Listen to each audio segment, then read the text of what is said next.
Well, welcome everybody. Mhm. Thank you for our early December meeting. We're picking up the pace a little bit, as all of you know, uh, in order to achieve some good results for our housing study group. I appreciate your time, appreciate your involvement today, and we'll move through our agenda and hopefully get you out on time. That's certainly my goal as well. I do want to cover a couple of things that uh, I think would be interesting to keep in mind as we go through the presentation. I'm probably stealing Wayne's thunder, and I apologize if I am, Wayne. You're fine, Mayor. But you know, we are proposing questions and issues for each of our meetings to spur thought and conversation.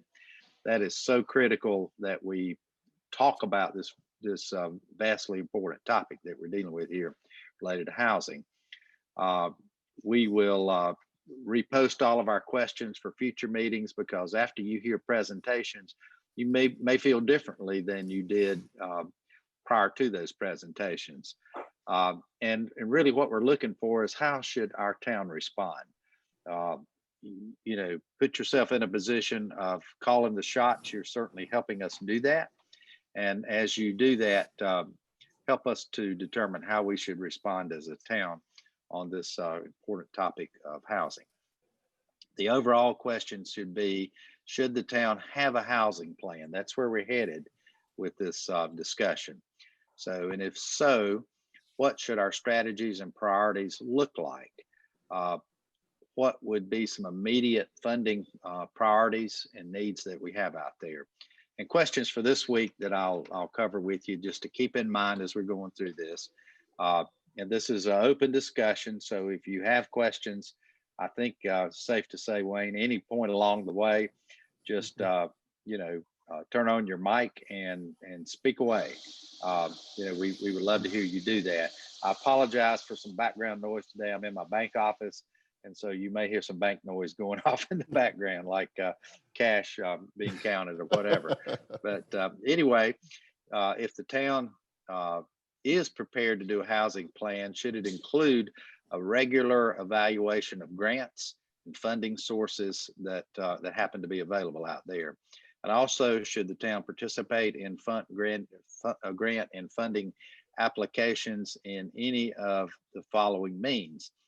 Funding of planning efforts from town dollars, funding matches to leverage approvals, uh, which will have budget impacts, assistance in acquiring housing funds from major funding sources, which may require a town plan, i.e. a housing trust fund, for instance. What type of grants funding should the town focus on? Should it be redevelopment, housing development, down payment assistance, energy improvements, urgent repairs, winter heating, infrastructures such as sidewalks, water, sewer, and greenways? Uh, it'd be hard to cut one of those out, wouldn't it? But anyhow, Yeah. those are the kind of things from a grant and funding standpoint we need to ask ourselves, should we focus? So with that, I'm going to turn our meeting over without further ado to our deputy town manager that's helping us steer this committee, and that would be Wayne Heron. So Wayne, take it away from here. Thank you, Mayor. Just a couple of housekeeping items of where we are and where we're headed. Today, we're very fortunate to have Victoria Avramovich of Central Iowa Regional Council, who's going to go over with us grants and funding sources and how that works here in Mecklenburg County and how the town of Cornelius may participate in that. And I'll introduce Victoria here shortly.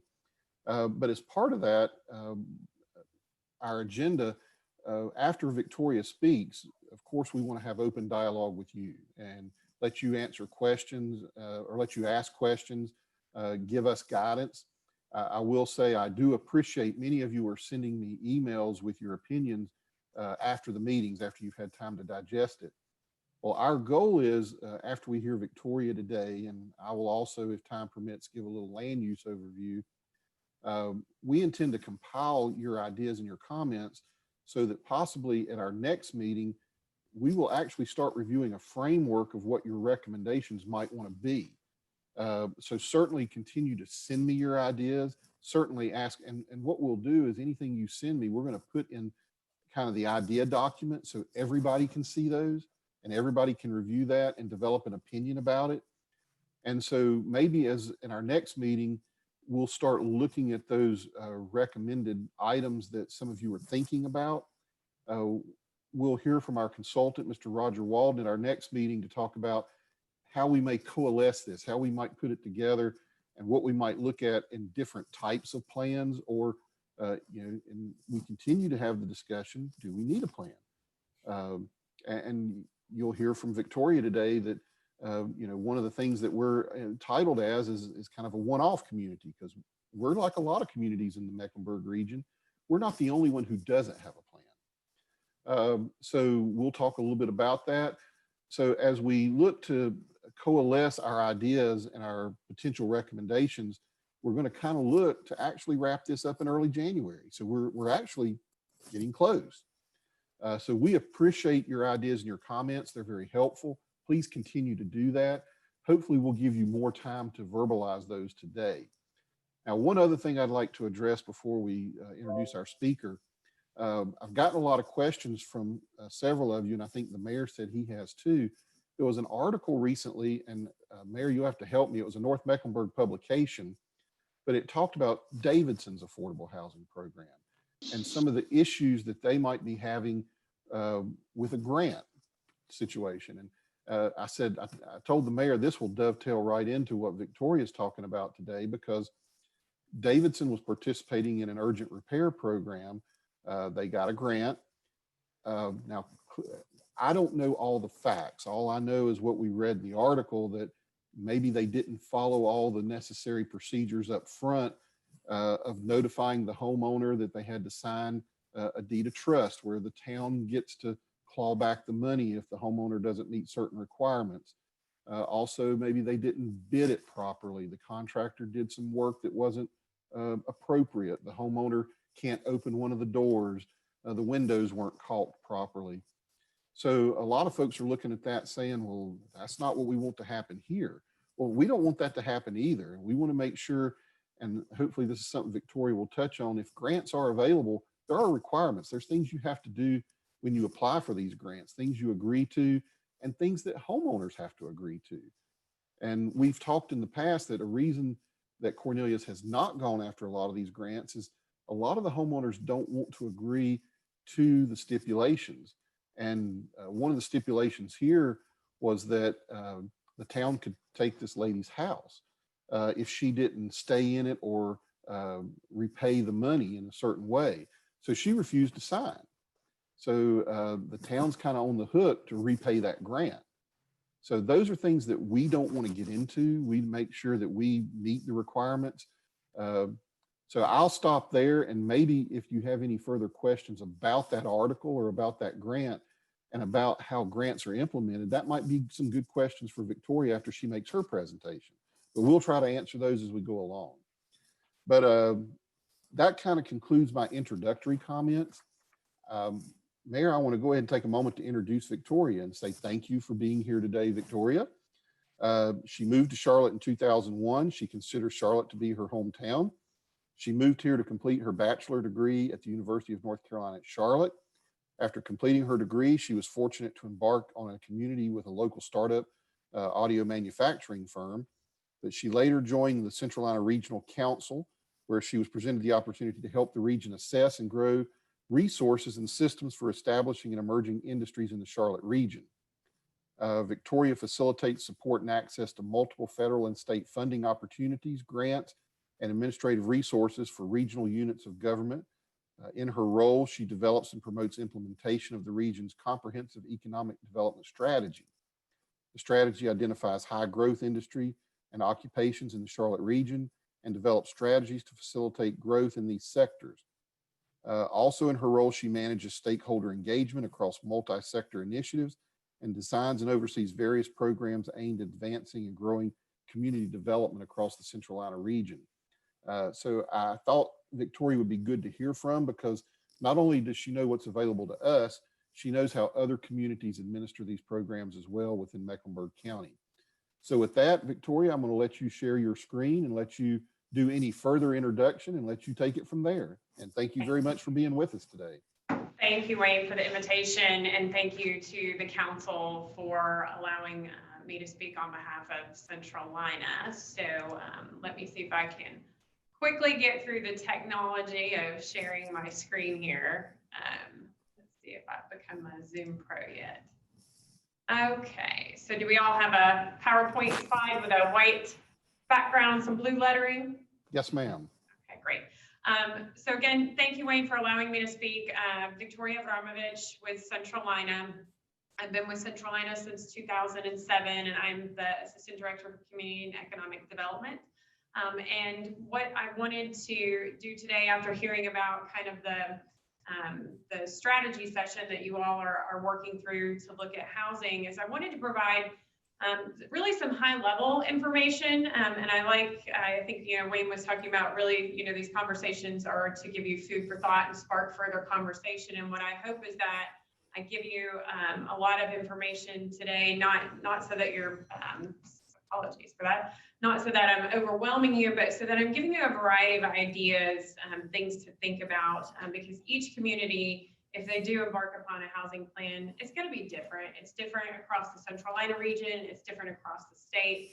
And it's really reflective upon, you know, your will and your community's needs. So I hope that I can give you a broad enough view of things, and it will be a little bit high level. And I'm always happy to come back and take things down kind of to that micro level. But I think this is just a good place to kind of start at that high level of things to consider, funding sources to maybe tap into and utilize a little bit more strategically, and maybe give you some ideas for some short-term and maybe some long-term wins when you're looking at how you develop this strategy. Let me see, my clicker works here. There we go. Okay, so I do have a little bit of a delay on my slides. Okay, so where I wanted to start was looking at some programs that I see currently in the region quite frequently. Oh, and now we have, sorry about that, let me go back. There we go.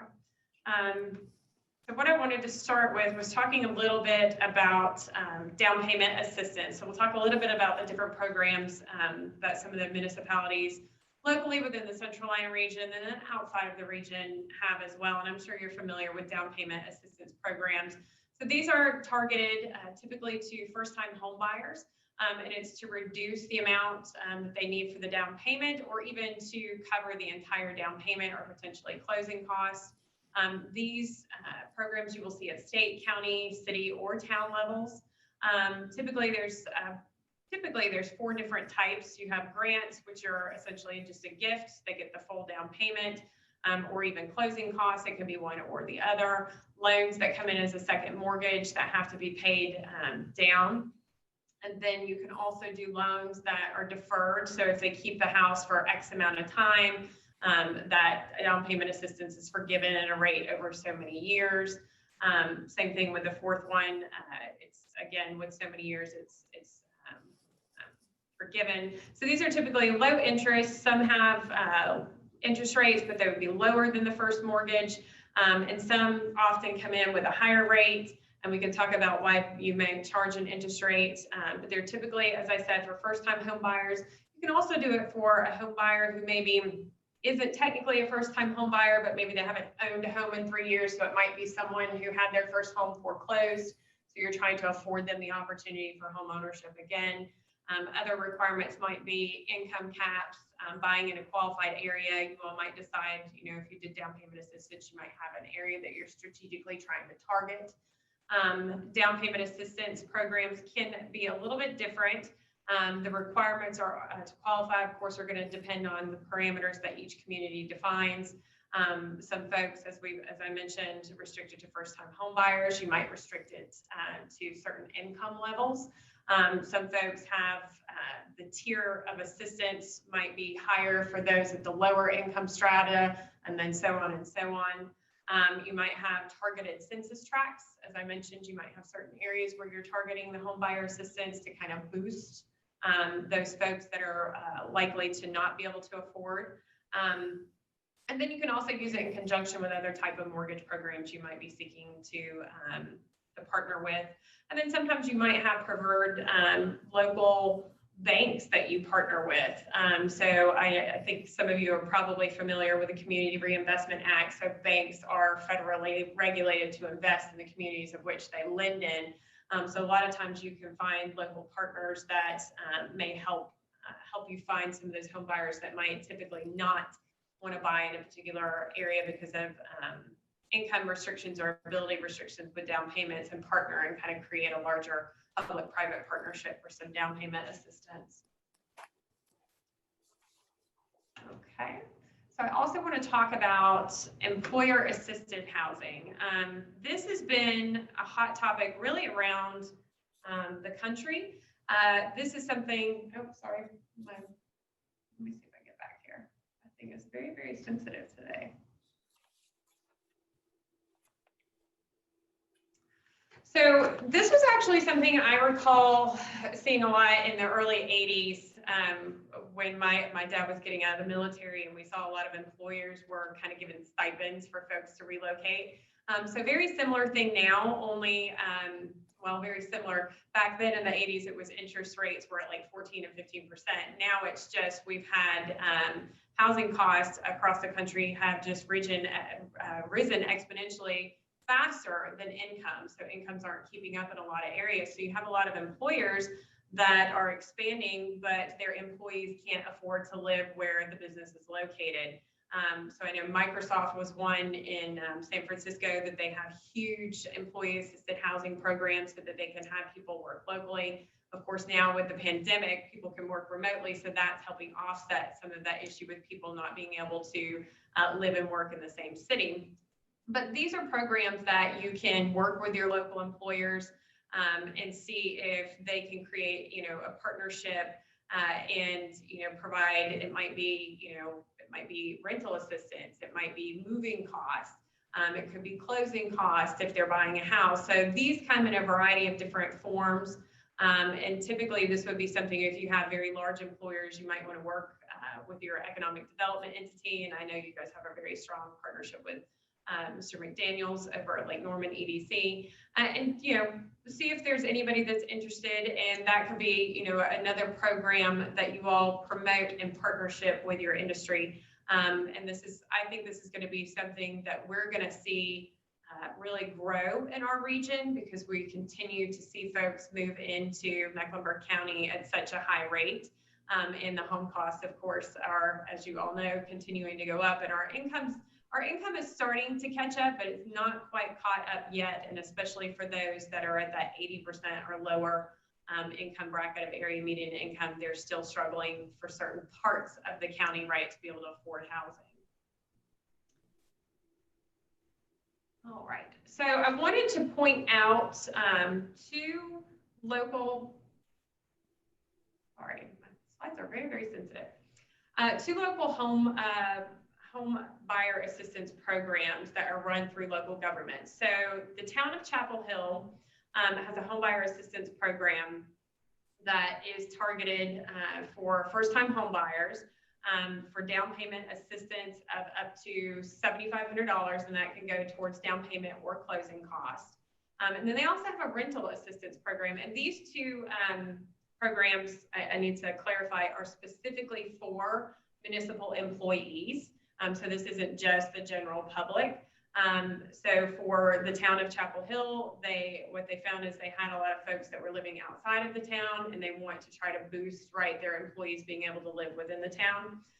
City of Monroe, which is in the Central Ina region, similar thing there. So they had a lot of their employee base that were at, really, I think the bulk of the folks that were applying were at 50% area median income. And they weren't able to buy houses, so they were renting. Rent in Union County is going up pretty quickly because of all the towns that are bordering on Mecklenburg. So it's really kind of creating an uneven advantage for those that are renting. So the City of Monroe specifically created a program to assist their employees with being able to afford housing within the city. So they do have down payment assistance, and I think theirs goes up to 5,000 if I'm not mistaken. And it is for current employees to purchase a home that is within the city of Monroe. So Chapel Hill is very similar, but they also have the rental assistance, which I thought was pretty neat, where it assists with that security deposit, utility connections, and any other applicable fees with getting a new apartment or rental home. I think those are some great programs for you all to look at as well, because I know that was an issue through your study that Lake Norman EDC and UNC Charlotte uncovered, was you had a lot of workforce that was living outside of the town. So those are some ways that you can look at incentivizing. Now, some other programs that are really popular, and you see, I apologize again, I'm not really sure why that's clicking so fast. You see a lot of the habitats are really focusing on aging in place home repair programs. So these are programs that are targeted to owner-occupied single-family dwellings. And I think you all also have a demographic where you're seeing a lot of your folks are aging and they want to age in place. And what you see quite often is while folks are aging in place, they're also now down to a very limited income because they're working on, living off retirements or pensions or even Social Security. And what happens is housing starts to age, and as you become elderly, you're maybe not so financially adept at being able to renovate your house.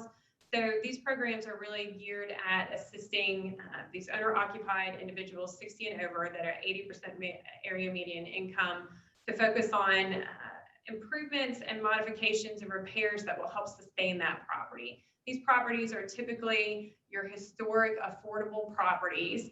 And a lot of times these properties are going to get passed on to family members.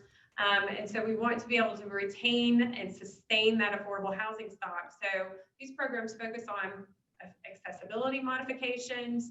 It could be weatherization, so replacing those windows, upgrading insulation, replacing roofs. I see roofs and electrical repair. So bringing the electrical up to date, replacing a lot of those breaker boxes. We're on a lot more circuits and we run a lot more things through homes now than we used to. So those older homes need that electrical work done. Flooring, going in and replacing flooring and putting in extra supports. Homes that are, even built in the 80s, I think is when the code changed and they started putting in more floor joists to support homes. So those, I think, are really critical things, and especially when we have it, and it's not just your community, we have an aging population across the Central Atlanta region, really across the United States. We have our baby boomers and our millennials, right, are the two biggest cohorts of our population in the United States. And so we're going to continue to see older individuals have that need. So that may be something else that you want to consider. And that's something, Habitats as a model nationally do this. And that would be somewhere where you would want to just look to partner with somebody that's already doing something, not necessarily starting a program yourself.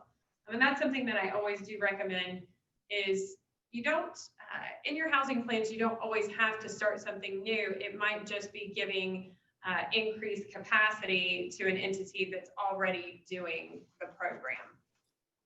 So I'm going to mention housing trust funds very high level. The town of Davidson, this is something that they've actually been embarking upon researching for the past couple of years. So I would say if you want to kind of dig into this, I would reach out to the town of Davidson because I think this is something that they're really pursuing. And I believe it was Orange County who also has already set up a housing trust fund that the town of Davidson consulted with a lot while they were going through their research. So we do have some folks in the region, if you guys are interested in looking a little bit deeper into a housing trust fund that we could dig into. But so a housing trust funds, so they're a distinct fund that a municipality can set up and provides an ongoing dedicated source of public funding to support preservation or even the production of housing. So what this does for folks that, and I think the city of Charlotte has a housing trust fund as well, is this gives you a dedicated funding source so that you can always have kind of a bucket that is available to invest in housing. And what really defines it is having that dedicated resource. So this means that it's committed by law to generate funds for the Housing Trust Fund. This can be through resolution, ordinance, legislation, or a percentage or amount of public funds that are automatically deposited in the Housing Trust Fund each year.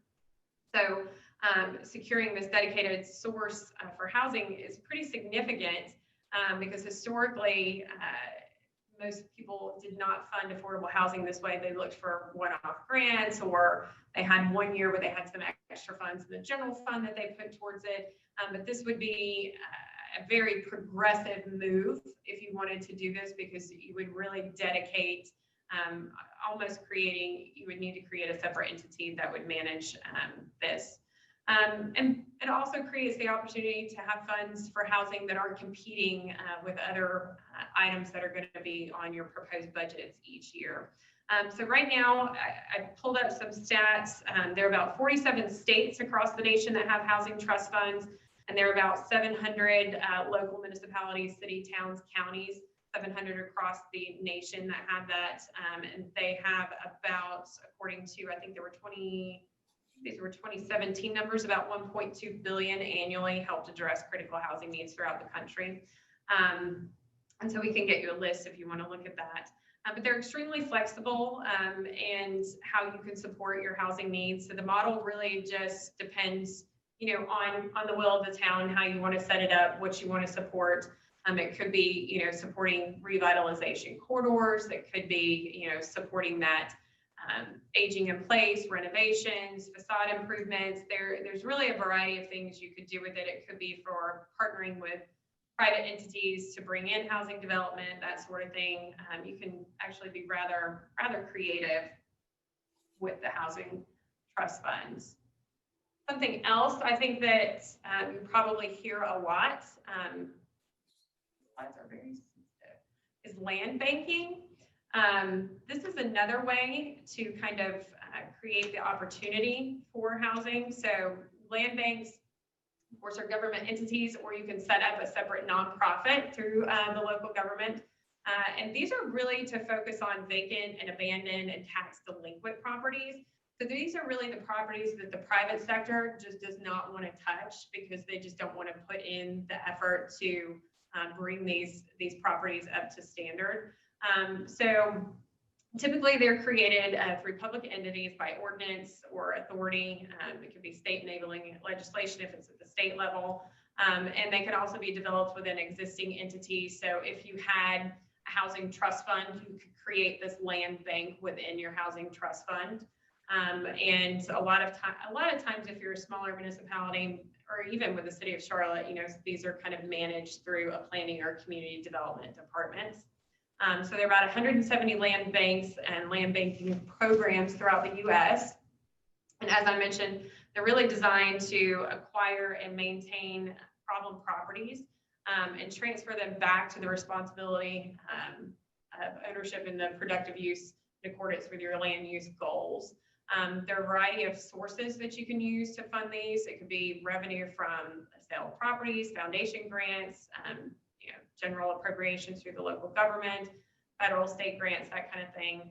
And then I think I kind of alluded to this. Some folks asked, does this compete with the private market? Typically not. I mean, sometimes you do have developers that are looking for these types of properties. And there definitely are some, and with those instances, there's always the opportunity for public-private partnership. But for the most part, these are properties that the local government can take over, bring them back into shape that would make the private market want to take them back. So, excuse me. Any questions? I know I kind of went through a lot of information, and now I'm going to kind of switch over to some funding sources. But any question on those items as I take a little break? Let me ask a quick question here. So housing trust, who can contribute to those other than local governments or whomever? Are there other entities that can contribute? So it's really just a matter of how you set it up. And I think that was kind of a question where some other folks were researching it. There's a variety of different ways. It can be a repository for private donations. You can do it that way. So you could have where you have a local allocation or appropriation that you appropriate each year. And then you can also open it up to where it could also be, charitable contributions that go towards it as well. Or it simply could just be, it's your pot, of funds that comes from the appropriations.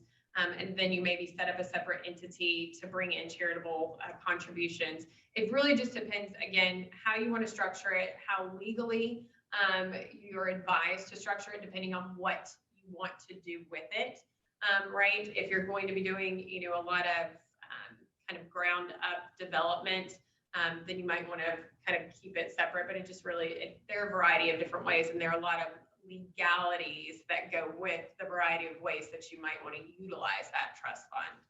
So I know that's not a direct answer, but that's where the attorneys would dive into this and set it up the way that it should be properly. And Great, one thing thank you. I'll add, Mayor, whether we decide to establish our own trust fund, or one thing that has really been pushed and recommended, Mecklenburg County contributes housing dollars, which are totally separate from the city of Charlotte. And they are managed through the Foundation of Carolinas. And Mecklenburg County right now, almost all of their housing dollars are utilized in the city of Charlotte, because there's really no other communities in Mecklenburg County that have any kind of housing plan or program. One of the things that Mecklenburg County would like to do is spend some of those dollars in the other parts of the county. And they have actually encouraged us that if there's something in a plan that we can stipulate that we're interested, and we can set some goals and strategies that we can show them we're interested, and we can show them that we have a game plan. And of course, one of the examples, like we heard at our last meeting, is the redevelopment of Smithville. They would love to, I believe, use some of those dollars for revitalization in Smithville. Or if we have plans that maybe some of those dollars go to affordable housing and other developments that might come through the town. So one of the things we might want to think about is how we put strategies in our particular document that let the county know we're interested in tapping into those funds that are already being set aside by Mecklenburg County for housing all across our county. And they would love to have some of those dollars come to North Mecklenburg. So I think that's something to keep in the back of our minds, to tap into those trust fund dollars that are being administered by the Foundation for the Carolinas. And those are dollars that are, I think, easily to be utilized and had, since nobody else but the city of Charlotte's really using those right now. So how does anybody access those funds that are sitting in the Foundation of the Carolinas? How does that happen? What's the process? Just briefly. Now, Victoria might have a more detailed answer, but what I understand from Foundation staff is, one, they would like to see our goals and strategies, essentially our plan. What would we be using the money for, and how would we intend to use it? And then any specific application, we would simply file an application and say, hey, here's a program we're doing in Cornelius. This is what we would like. We would like 3 million, or we would like 5 million. And that might include things that Victoria just went over here, that we want to acquire some land for Smithville, or maybe we want to do some down payment assistance, or maybe we want to do whatever it might be. And so the staff from the Foundation of the Carolinas would basically review our application, review it with the county, and make a decision whether or not we could tap into some of those funds.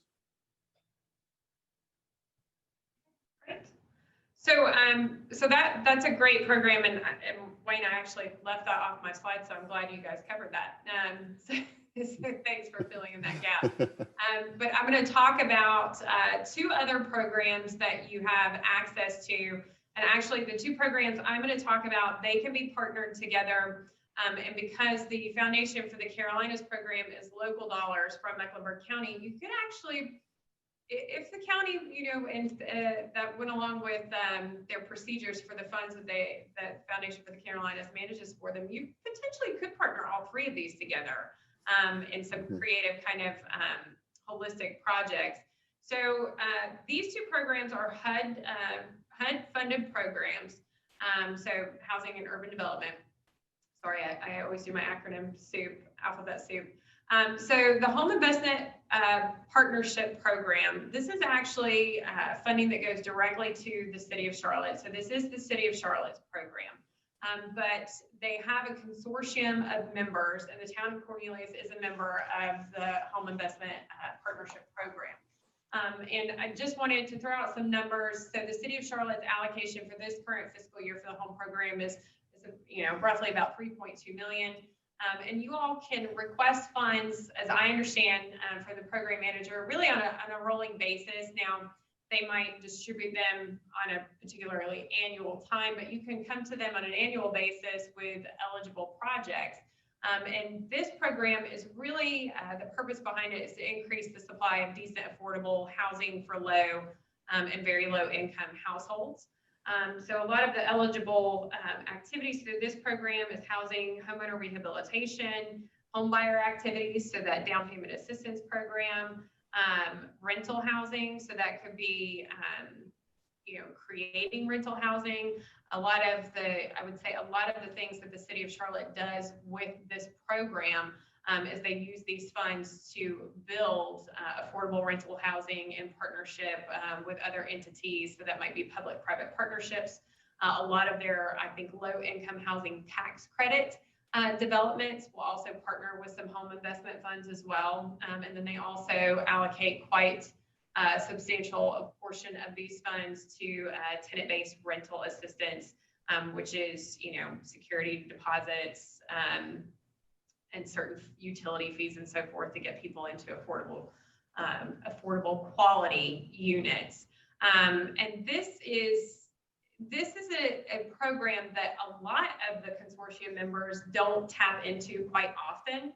And I'll mention in a second, I'm going to talk about Mecklenburg County's HUD program.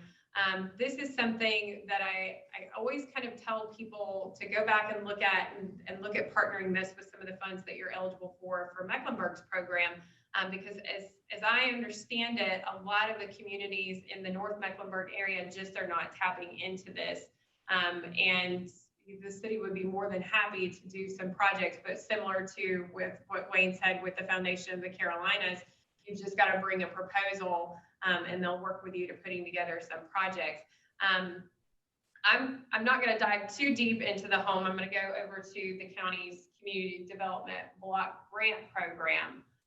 And I'll disclose for this program, Central Ina and my office, we actually do manage this program for Mecklenburg County. They became a community development block grant entitlement recipient in 2010, and my department has been working with this program and with the county since the inception of their entitlement status. So I have a very long history of working with this program, and a very long history of working with all the towns, because all of the towns in the county except for Mint Hill at their choice are members of Mecklenburg County's CDBG program. And really, as the program has grown since 2010, we've really tried to help the towns grow and how they view this program as a resource. You probably, if you talk to Monterey and your planning staff, she will tell you, I quite frequently say, look at using these funds in holistic ways. And what I mean by that is, so with CDBG, and I'm sorry, I'm going to go to my acronym with this. So first, let me give you a little bit of background on this. So the county does have an advisory committee for this program. The advisory committee is made up of all of members of all of the towns that are participants. So again, all of the towns except for Mint Hill. Monterey, from your planning department, is the one that serves on this committee with us. Funding is made available annually.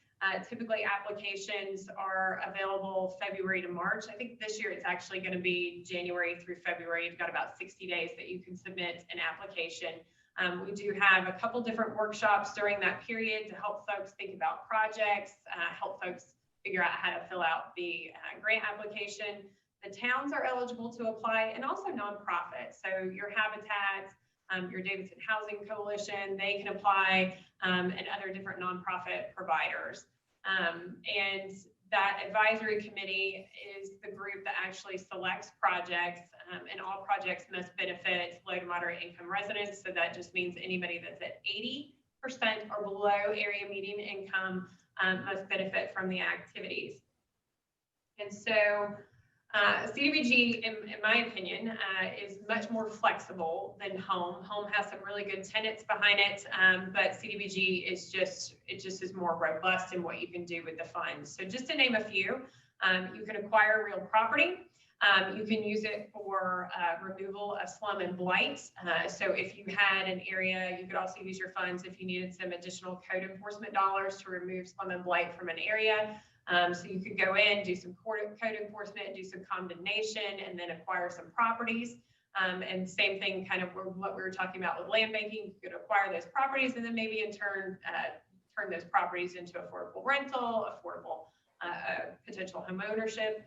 You could use it for demolition. So I've had some folks buy some pretty shabby properties, demolish the house, rebuild an affordable housing unit to be used for reselling.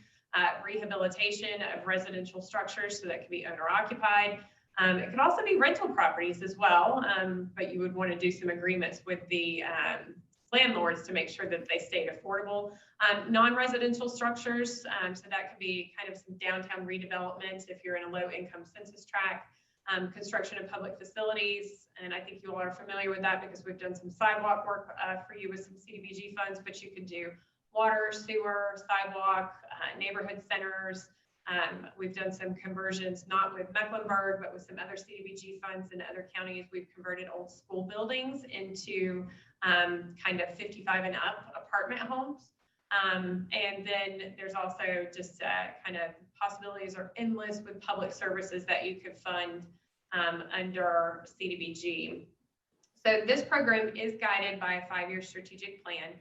So really, if you have any project that meets any one of Mecklenburg County's 4 goals, your project will be funded so long as it's a viable project. And the goals were written rather broadly so that pretty much any activity that's eligible under HUD's guidelines fit within Mecklenburg County's goals. So of course the goal is housing, and that could be rental housing, it could be homeowner housing, it could be creating new housing, it could be doing home buyer assistance programs, public services in the way of child care supplements is really the one public service that Mecklenburg County funds right now, but it could also be things with workforce training and that kind of thing. Public facilities improvements could be that streets, water, sewer, sidewalks, and then economic development is really going to focus on micro businesses, so businesses that are going to be 5 employees or less, which are really going to be those kind of downtown anchors, those small retail stores, right? So supporting them if they're at that 80% or less, and that could be if they're struggling because of a pandemic, could be some assistance for stabilization. It could be startup for a small micro business. It could also be if a small micro business wanted to do some expansion, get another unit, expand, renovate, that kind of thing, so long as they're creating and retaining jobs. Let me see. I wanted to see if I had another slide or if that was it. Yeah. So I want to go back to kind of what I was saying about partnering funds. So Mecklenburg County gets a pretty, as far as CDBG allocations are concerned, it's a pretty modest allocation. They get about $790 annually. I'm going to put things into perspective. City of Charlotte, I think, gets about $5 million for CDBG, and then the other 3.2 for home. So Mecklenburg's is small, and their allocation is based on their population. So their population obviously is all the towns, excluding the City of Charlotte and Mint Hill, right? But nonetheless, it's still enough funds that you can create some movement. And you can partner these funds with the home funds. And I just want to give you an example. So you may have some property that you want to acquire. Maybe it's, one of those vacant, kind of blighted properties, but you think it would just be a great area to build some maybe affordable rental units, maybe a quadplex, or maybe even just a couple single family units. Let's just use that as an example. So you could use your CDBG funds to acquire that property. And then you could request home funds to build that new residential structure. So you can partner those two things, marry them together. You can even use some of those home funds to do if you needed to do water sewer connection, and CDBG can do that too. So you really could, create and merge those two together. And the reason I was glad that Wayne brought up Foundation for the Carolinas, so that could be another source, depending on what their restrictions are for combining it with the other two pools of funds. You could basically elevate your budget by combining those three together. And what's, while you're looking at and you're considering whether or not you're going to develop, a housing plan, the thing that I always talk about with the CDBG advisory committee members is they'll typically come in with a project and they'll say, well, we need a sidewalk here and we just really need a sidewalk. And then they do the sidewalk and then they just kind of leave that area. And what I tell them to do is you really want to look at the whole area, a corridor of area, look at your town, look at areas that maybe are underserved or older, aging, have a particular population that just, their community, that part of the community just isn't developing or improving, and it's just kind of, getting old and needs some attention. Look at using these funds, both home and CDBG, over the course of maybe 5, maybe even 10 years. Look and say, hey, a lot of these houses really could use the exterior facade improvements, and apply for a grant one year where you go through and paint everybody's house or pave their sidewalks going to their house and just improve the street appearance. Or maybe these neighborhoods don't have the same street lighting that you're getting in the new development, but in the street lighting, that's safety, that comes in. If it's a low moderate income neighborhood, you could be eligible to do those things. If they need new water lines, sewer lines, but look at it from all aspects of, is it water, sewer, is it lighting, is it, facade improvements, is it the substantial rehabilitation through that neighborhood, and try to look at it from that holistic perspective. While yes, it will take you longer to see the final improvement, but from a resident perspective, they see a long-term investment in their community, and you're using those federal dollars strategically so that when you see more from the city of Charlotte or an email coming from me saying, hey, funding's coming up, applications are coming up again, you don't scramble to put an application together. It's already ready because you're in your next phase of improvement for that area. But I just wanted to take a little bit more time for that one, because we do have the applications coming up for Mecklenburg County. And actually, I think I'm sending out emails to the advisory committee this Friday talking about some meetings that are coming up. So those are some immediate things. Those are available annually. Both the city of Charlotte and Mecklenburg County get that allocation annually. So that's not something, that's going away. Both of those programs are over 50 years old through the U.S. Department of Housing and Urban Development. So I do not see those going away anytime soon. So that is a resource for you. All right, let's see. Okay, so this, I'm going to very, very high level talk about this. This is something when I'm doing a lot of my head work, and we're talking about fair housing and how do we create the opportunity for more affordable housing. Regulatory obstacles comes up a lot. Now, I am going to tell you, I am not a certified planner, but I have a whole office full of them.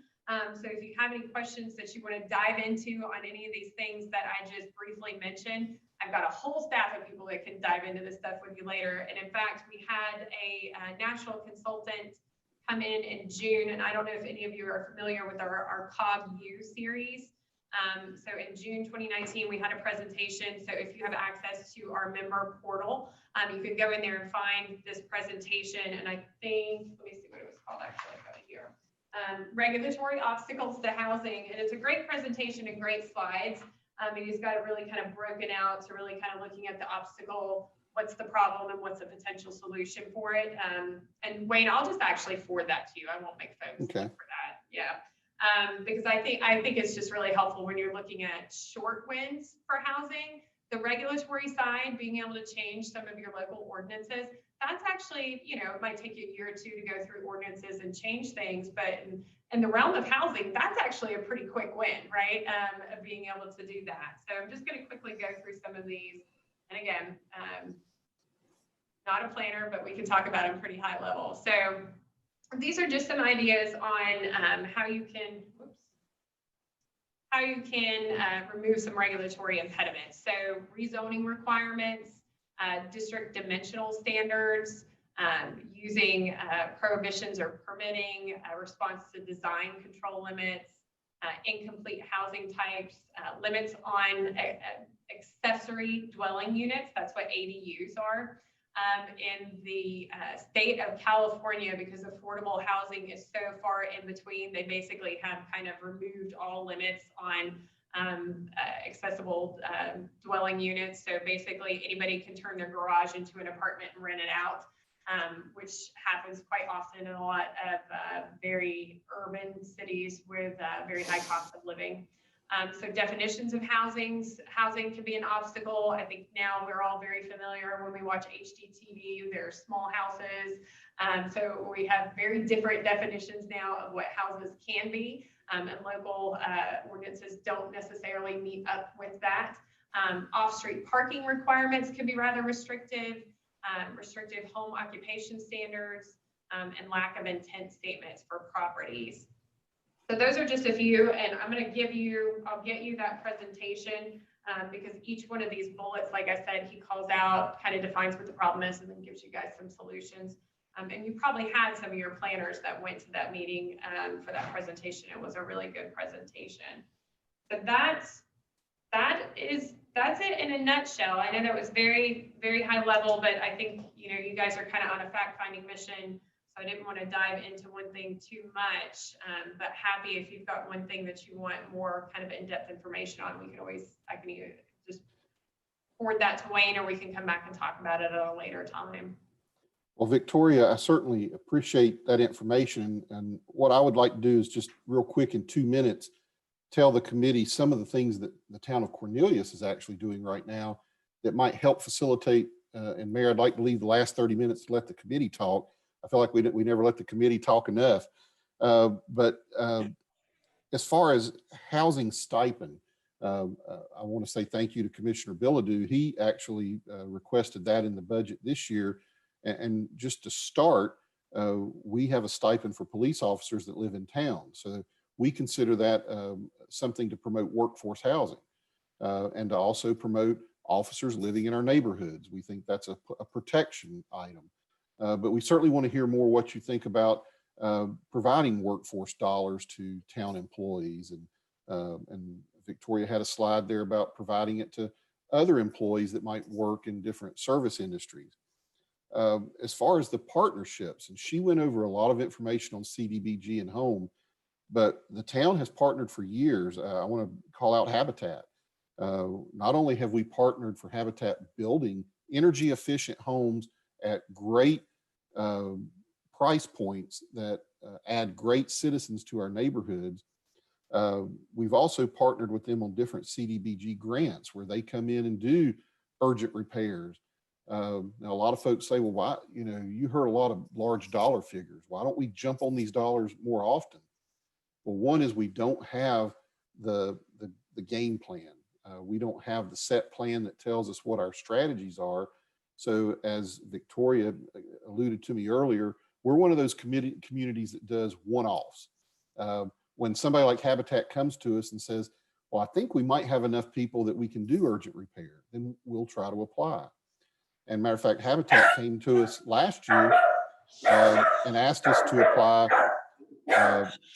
for a grant in Pool Place. And they thought it would be a great place for a park. But what we ran into is we couldn't meet the grant requirement for the neighborhood approval. It was a high percentage, like 85% of the neighborhood had to agree to it. Well, we couldn't get 85% of the neighborhood to agree to a park, believe it or not. And then we've also partnered with Ada Jenkins on CDBG grants. And then I think both Ada and Habitat have done down payment assistance with the town. I know Habitat did it at Pool Place where we applied for, I think, $15,000, and we split that up over 5 or 6 families to help with down payment assistance. So we've done a lot of these things as one-offs, but we don't have a set strategy and a set program and a plan. And then land banking, we don't have a real land banking program, but we have an informal one where we've acquired probably 11 properties in Smithville to help with Smithville planning. Now, we don't exactly know how that plan will end up, and we don't know what we'll do with those properties, but we do have an informal land banking program. So that's what Cornelius has done so far. So I'm going to stop there because, Mayor, I'm sure 30 minutes, we've got a lot of ideas from the committee members, and we'll go from there. Well, thank you, Wayne, and thank you to Victoria for your input. That was quite valuable, and I think that will certainly take us to a different level here. So anyway, what are some comments out there from our board members on the housing group? Anybody want to start out?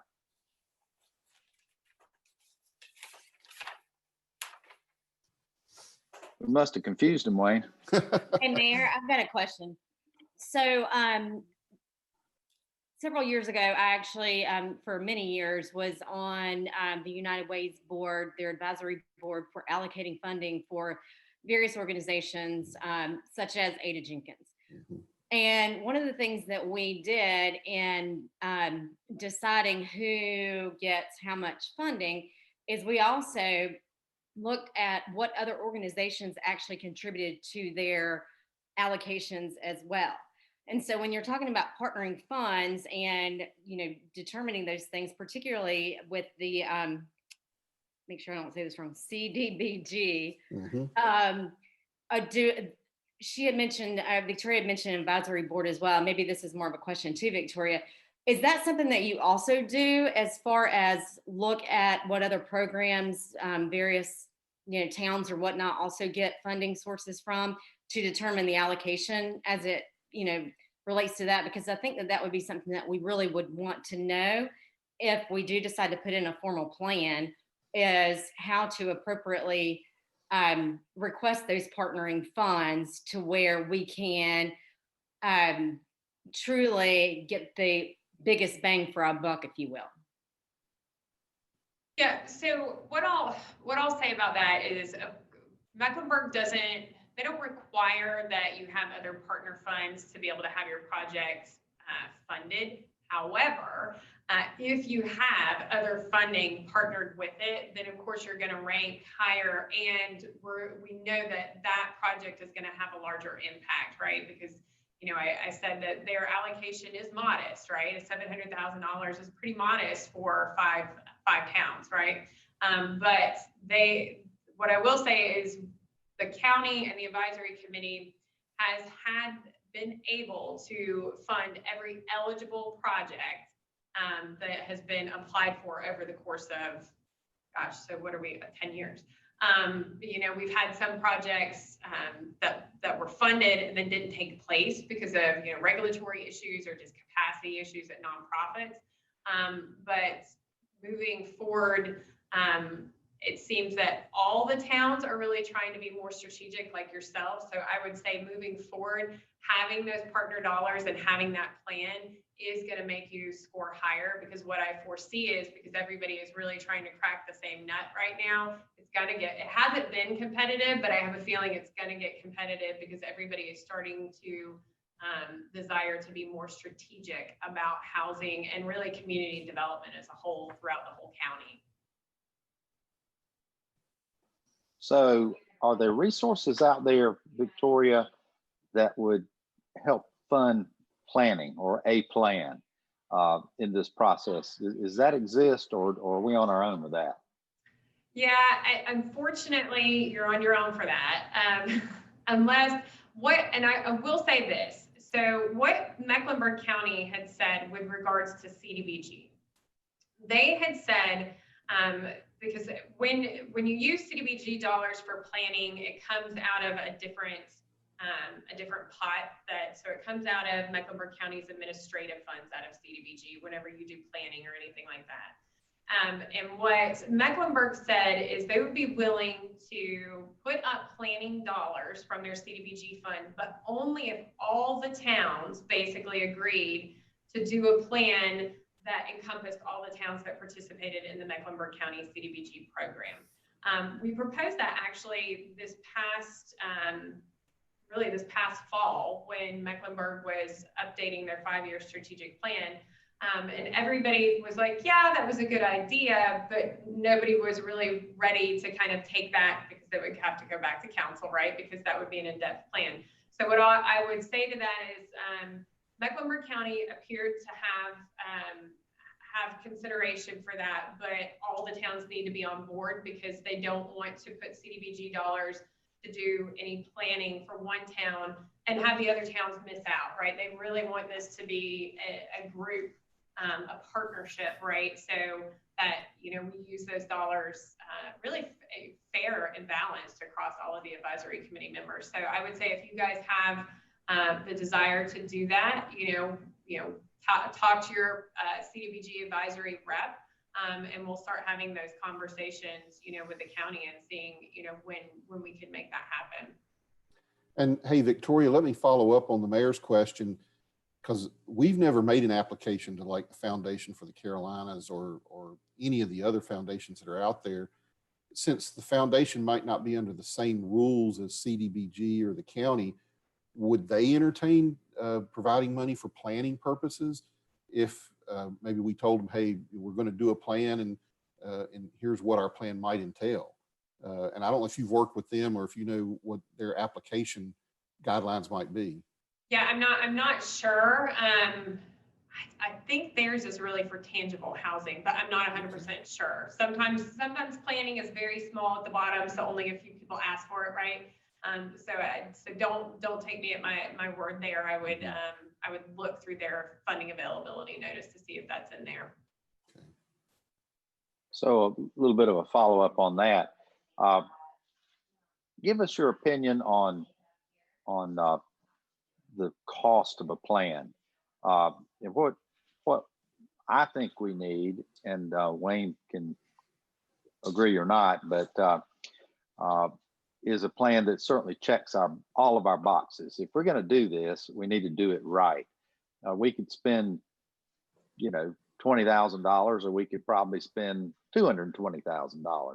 So what's your opinion on the quality of plan and the cost of such plan? So it really ranges, right? It depends on the scope of work. It depends on the geography, and it really just depends on if you can get a lot of competition in to respond to a proposal. I mean, it could be looking just as you kind of mentioned, you might find somebody at $50,000 to, $250,000, but it would depend on what you guys are looking for. And it also really depends on how far you can reach to get consultants to respond.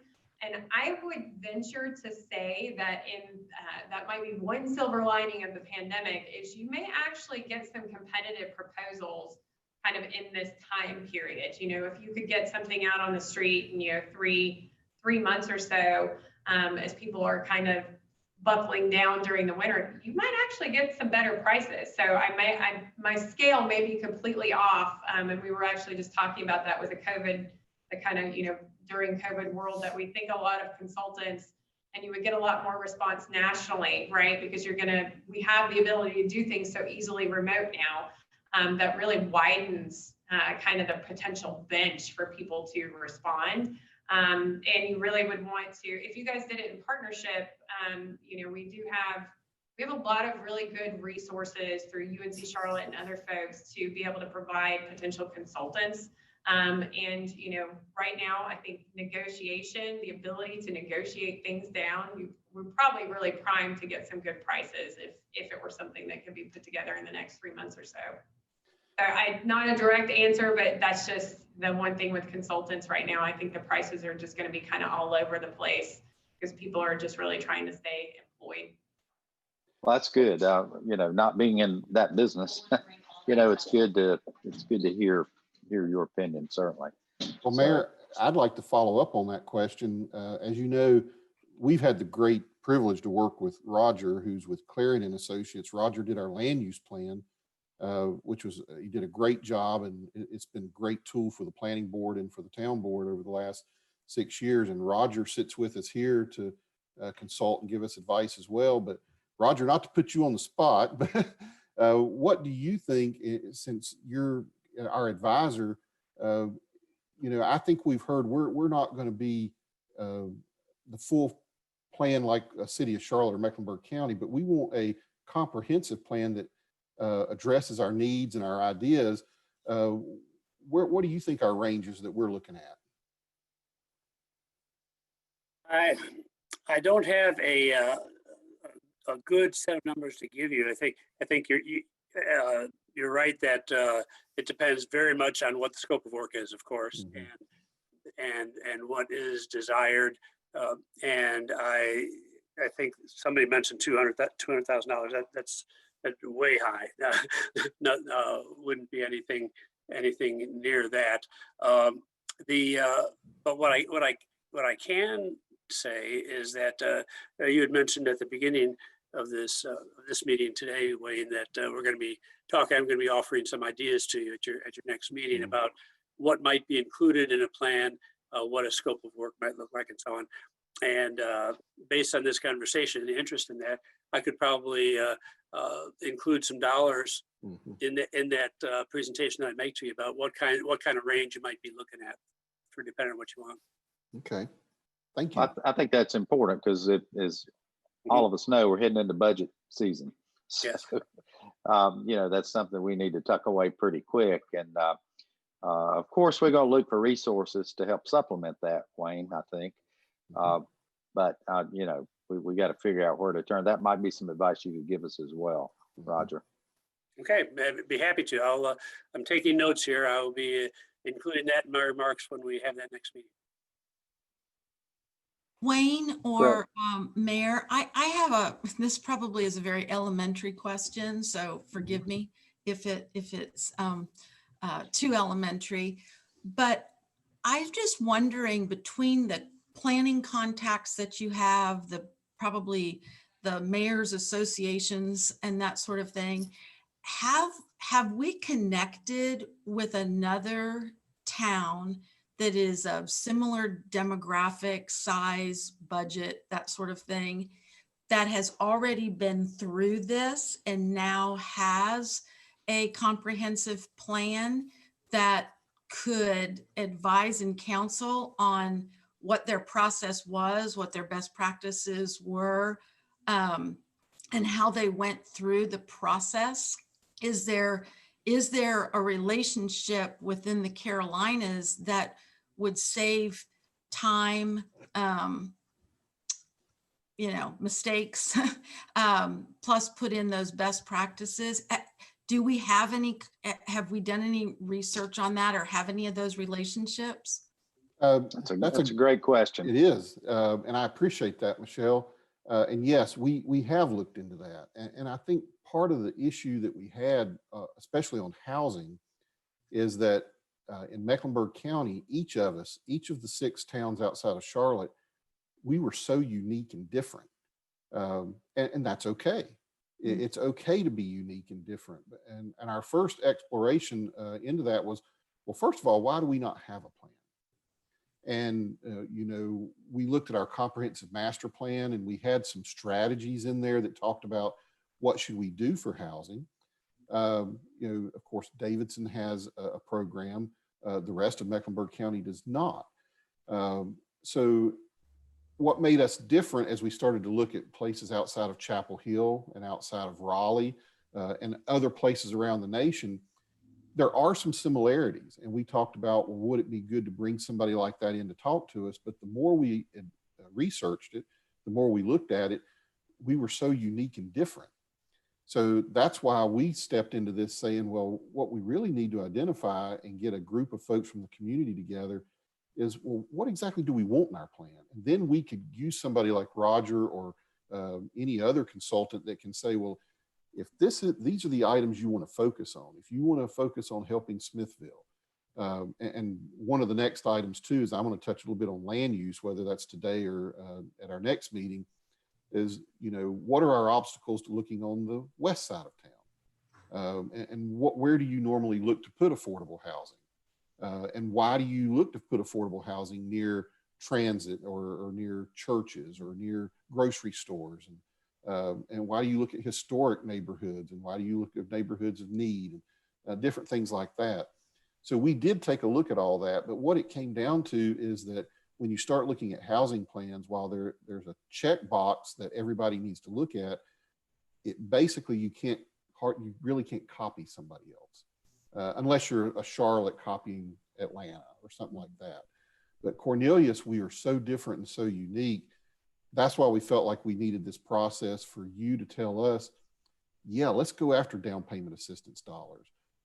Let's help Smithville, or let's do this. These are things we want our town to do. This is what we want to be.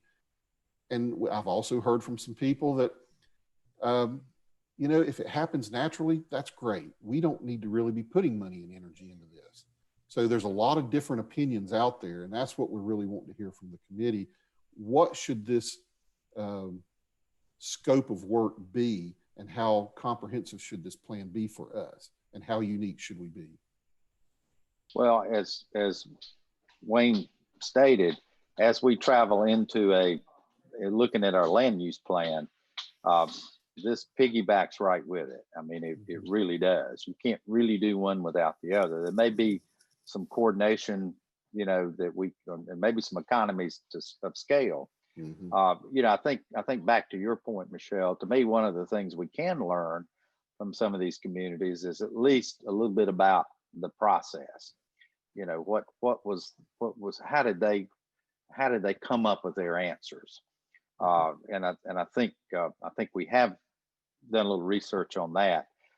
Maybe we could do a little bit more. But as far as, two towns being alike, they don't exist out there. I look at how different we are right up here in North Mecklenburg, and having grown up here, Todd Little can back me up on this. The difference between Davidson, Cornelius, and Huntersville has been there my entire lifetime. And those same differences that were, 50 years ago are still there today. So, and I don't mean that in a bad way. It's just a fact of what they are. So, it does complicate it a bit. And I wish we had a perfect role model out there that could we could turn to and plug their plan right into ours and move on. I agree with Wayne. I really don't think that's out there, but we do have associations that we correspond with. I'm in the Metro Mayors Association, which is an association for towns over 25,000 throughout North Carolina. We're in the North Carolina League of Municipalities, which we get a lot of feedback from. And so yes, those resources we are tapping, and they've been invaluable to us. But we'll continue to do that. So other great point. And what else is out there with others? Todd, you want to talk about our differences in the three towns in North Mecklenburg? Did I make that up? I don't hear Todd. There's a lot of differences, lots of differences. Yeah, it's hard to categorize it. You got a town that's geographically compacted in Cornelius. You've got the college town to the north, and they totally meet the description of a typical college town, in my opinion. And then you got urban sprawl to the south.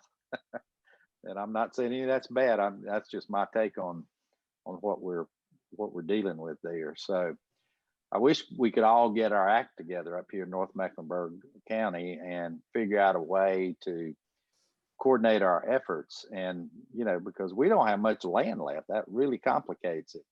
What I do believe is, and I think our mission is to recognize the fact that we're looking at a housing plan, not for any one particular area, but for our entire town. I think that's my opinion is that's the right thing to do. This is not about Smithville, and it's partly about Smithville. It's not all about Smithville. And that's really not our focus. I do think affordable housing needs to be throughout our town, including the west side, but how we accomplish that with our land values and everything else that goes along with it is gets a little difficult, really does. So That's always Anything else, been Todd? that's always been my biggest concern when you look at affordable housing in Cornelius. Where do you put it? I mean, we don't have any land. I mean, that anybody is willing to part with at a reasonable price. I mean, they'd be crazy to do it. Unless you go outside of the town limits, and then you can do it. But it's still, it's a tough, it's gonna be tough. But I think we're on the right track to gradually move into it, looking at Smithville, looking at the School Street area, and changing that, and then going from there. But we'll see. I think we're on the right track. All right, good deal. Who else out there? Dr. Mike. Dr. Mike, I keep raising my hand, doesn't do any good. I'm sorry, I wasn't question watching for- that close enough. Just a quick question for Wayne. When do we start delving into the land use plan overhaul? I'm going to speak for Aaron. I think they've already started, and I think the planning board's already started their discussions, but I'll let Aaron talk about when we start the first updates to the town board and the first public input sessions. Yeah. That's a good segue. Yeah, we have already started diving into the land use plan. I've had staff assigned to different little sections of the land use plan and looking at transportation, looking at what our neighbors are doing and how that matches up, and looking at schools and all those different types. And once we've also sent out in our newsletter for the public to get some public input back to the department, and we'll take that. And as well as we're developing some surveys that are going to go out to the town and all of our boards just to get some feedback that way too before we have a public input session. But we're on track and should update the board the beginning of the year. Is there any role for a commissioner in that process? Always. Oh, put me on the mailing list. We'll start. I think we'll start having some conversations probably in January, early February, as it relates to some of our planning sessions that are scheduled for that time. So I think that's what my goal is. But we got to get to that point. So To me, housing, land use, transportation, and even healthcare and economic development are all just a big ball of wax. they are. That's very, very true, Mike. I had a Very couple true. questions. Yes, ma'am. Go ahead. And these might be for Victoria, but anybody on the call might know. Those dollars that are available, are they specifically for the town to use, or could it be a nonprofit or a corporation or a private citizen to whom those funds are available?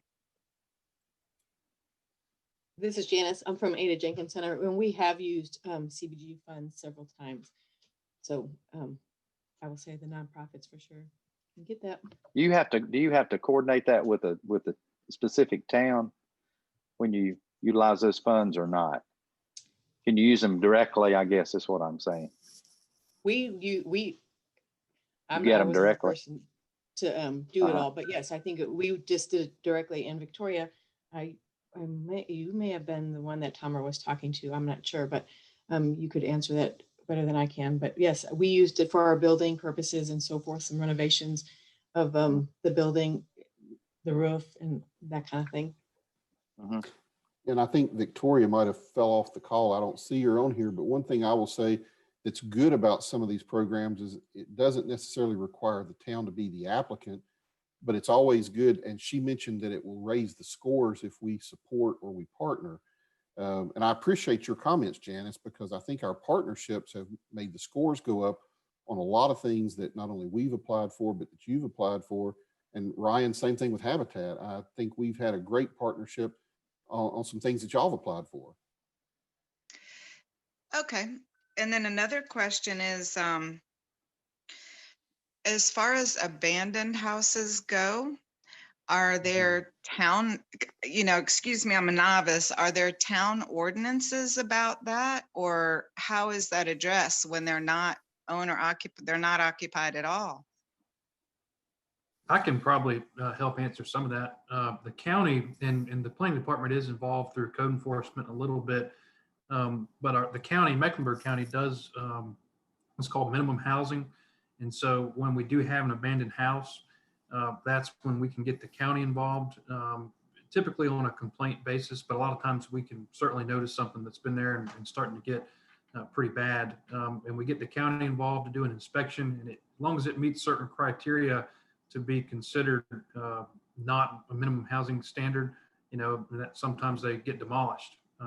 And in that case, sometimes there's foreclosures that go along with that. And the town, we kind of keep track of properties that go under foreclosure and keep track of those in case we want to step in and do some land banking. And that's a good way to, one, solve a problem with a bad house and a bad property issue, and then two, maybe help with affordable housing by land banking. So I hope that might answer your question a little bit. And to follow up on Aaron, whenever there is a foreclosure, the county is very good to notify the municipality so we can jump in. And we don't get any special treatment. We still have to bid and look at it just like anybody else. But if we get the first notice, we can jump in, maybe give a pretty good bid and not have to worry about bidding against other folks. We don't let it sit there that long. So we have a good relationship with the county that we try to jump in. That's how we've acquired most of the 11 properties in Smithville. We look all over town. We had one where a house burned down, I think it was down Island Forest or maybe somewhere in there. And the neighborhood really wanted us to step in because it was an eyesore, it was hurting property values. We were about to the point to acquire it, but somebody outbid us. Well, luckily they tore it down and built a very nice home. And that's okay, that's what we want. So we stay on top of that, and that's a good land banking scheme to work through.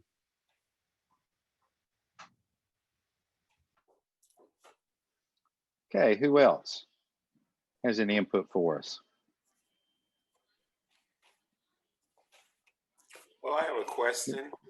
Yes, Wayne, sir, Ronnie. or Wayne or Mayor, whoever, on those questions that you sent out on the agenda, and it talked about the types of grants, and it listed at least 8 options.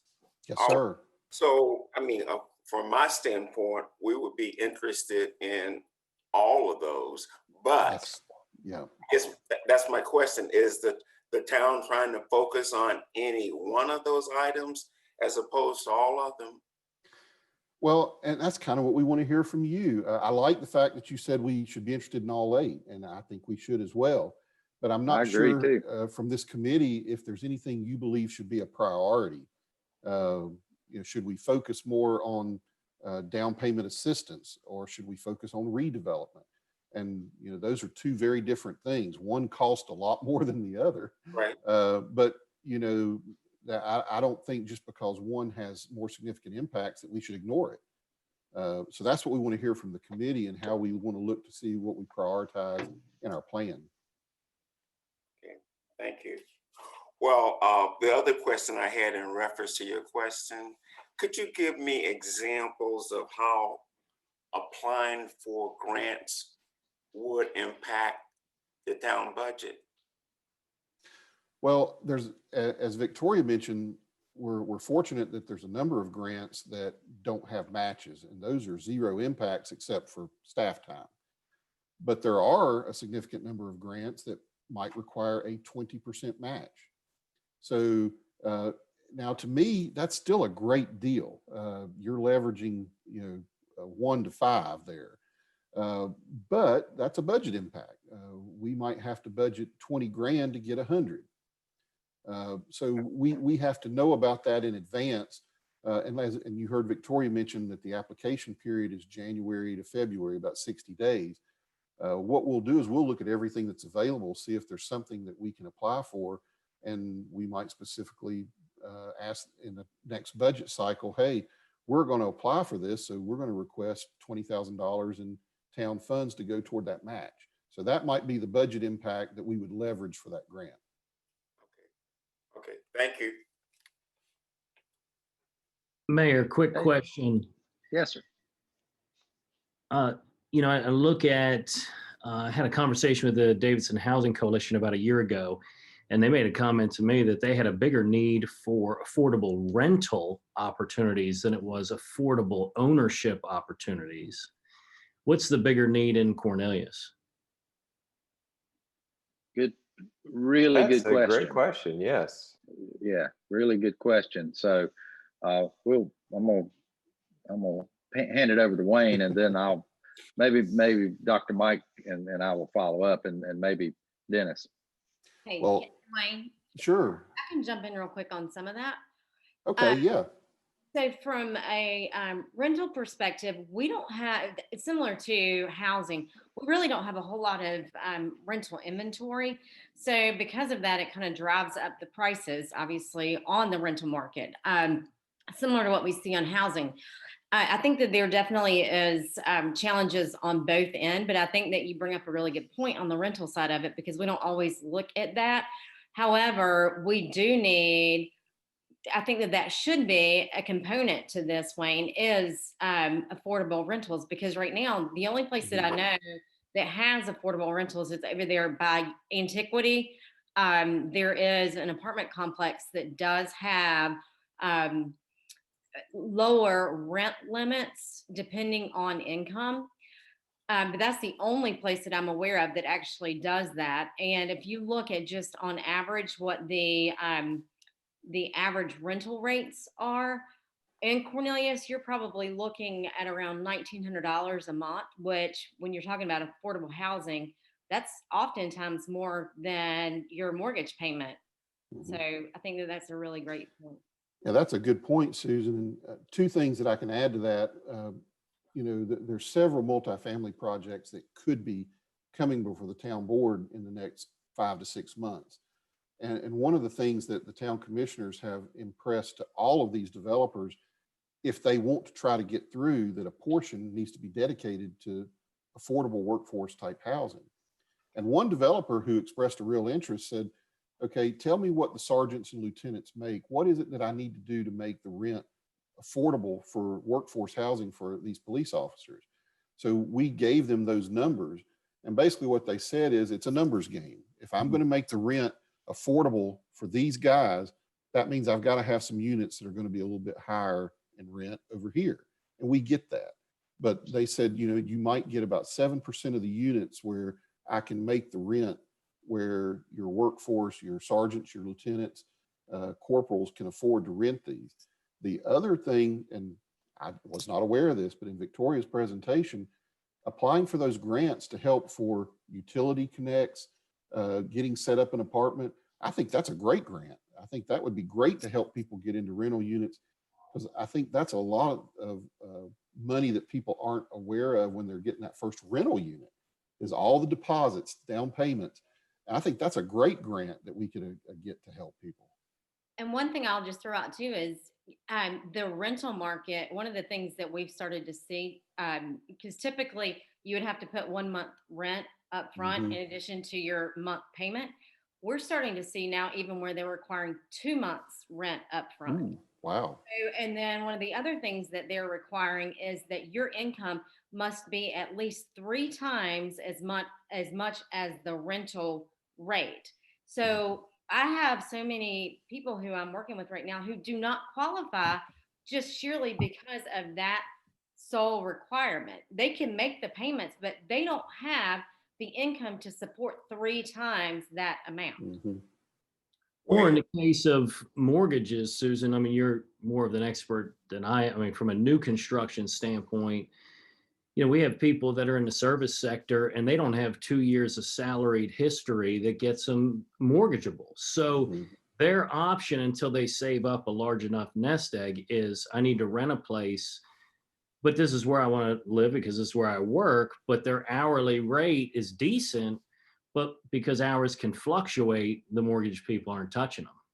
Yeah, and there are some loan programs that kind of assist with that, but you're absolutely right. And, it's a big challenge, quite frankly.